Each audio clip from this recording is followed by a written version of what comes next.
Shalom Kabirim! Ito po ulit ang inyong lingkod, Nagid Captain Levi Sasnar, na magbabahagi ng aral mula sa Torah, ang banal na kasulatan.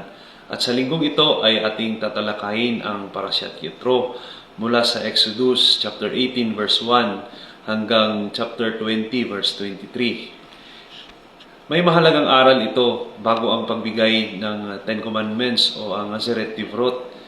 Dito ay napansin ni Yetro ang biyenan ni Moshe Rabbeinu na siya ay nag-iisang nagre-resolba ng mga alitan ng mga Israelita. Sinabi niya kay Moshe na hindi makakabuti sa iyo ang nag-iisang pagre-resolba ng mga gawain ito. Kaya dapat ikaw ay magtalaga ng mga taong nararapat at ibahagi ang iyong responsibilidad sa kanila. So, dito ay ating mapupulutan ng aral na napakahalaga sa pamumuno o bilang kasapi ng isang unit o organisasyon na hindi kailangan nating gawin ng mag-isa ang mga bagay-bagay.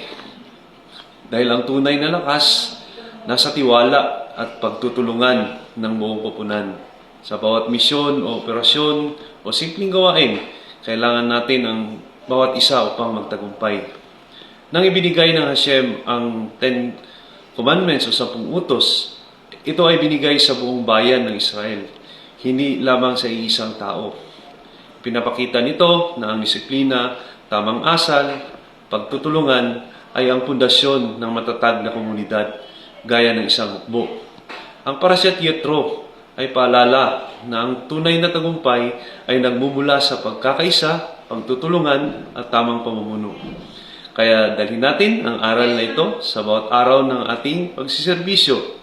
Mapayapang pagsalubong sa araw ng Sabado. Shabbat Shalom.